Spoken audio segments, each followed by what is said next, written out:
Bins are containers for tasks. Projects are also containers for tasks, but they have a lot more information around them because the tasks are all pulling in the same direction. And so I want to be able to see a little bit more information about a project. So a bin then is a container for a task that is related to a category. So maybe home and auto is going to be a bin, and maybe family is going to be a bin. Roles, categories of life or work. For me, because I'm a church musician, maybe church work is included, maybe music work is included. Those are just sort of generic bins. We'll tag them bin. Okay.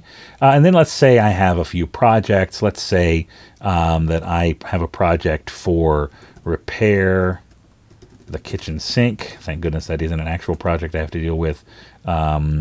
Rebuild the outer shed. I'm also glad I don't have to do that. Let's say purchase a new car. That one probably need to get looking at. Tag them all as projects. Okay? So that's how easy it is to create a bin. That's how easy it is to create a project.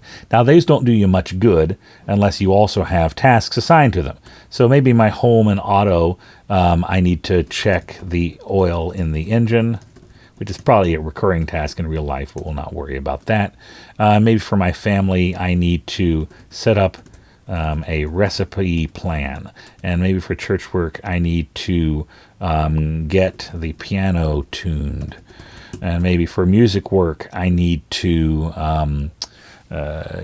compose a song for a friend. That's awfully, generic. But when these are set up as tasks, it is crazy simple to be able to assign them to these bins. So home and auto.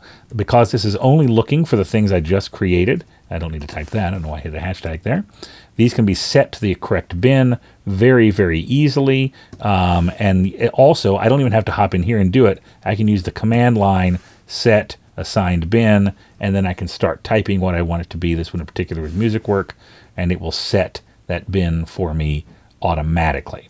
So those are those. And then let's say that my projects, I want to repair the kitchen sink, means I'm going to have to purchase a washer for the faucet. I'm going to need to buy a new, a hose for under the sink, blah, blah, blah. And then for the rebuild the outer shed, purchase lumber from Lowe's, buy screws and hardware, and then for purchase a new car, research SUVs with seating for 5, research local dealers to decide who to purchase with. And I mean, I wouldn't necessarily even do those in the sense of, I'd probably, if I were really doing that, do some research over at ChatGPT or use Rome's AI to do it. But these first two both belong to the repair the kitchen sink, so we can use the command line to set the assigned bin to repair the kitchen sink. These both belong to purchase lumber from Lowe's. We can use the command line to set the assigned bin to, or they belong to rebuild the outer shed, I should say. And then both of these are related to the purchase a new car, so we can set the assigned bin to purchase a new car. And you'll see they're all now repair the kitchen sink, rebuild the outer shed, and purchase a new car.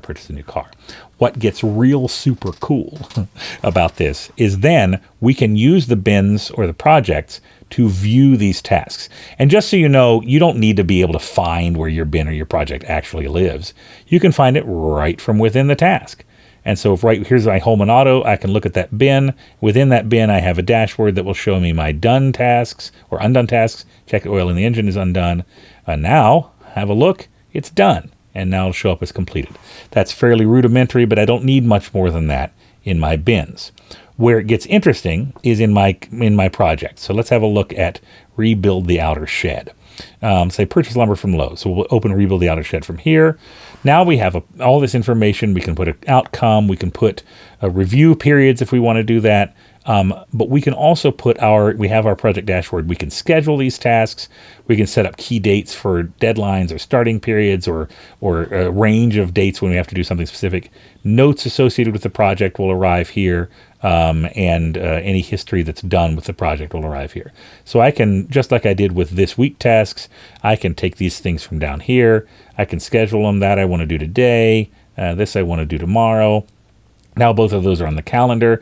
If I want to, I can create a new task right here where I say, build the new shed walls. That's automatically attached to the project. It is automatically assigned the correct scheduled on date, so it'll show up in my agenda where it needs to show up, and it can easily be moved around to show up anywhere else for that matter. Okay, and if I do one of these, they'll arrive over here in the history with this setup right here. You can view history in a view like that. You can also view history in a calendar view if you like. The calendar view, I think, is what I actually have as a default coming in here. But the calendar view makes it very easy to see things in the calendar. The list view makes it easy to see just a list of them. You can do it however you want as far as that goes.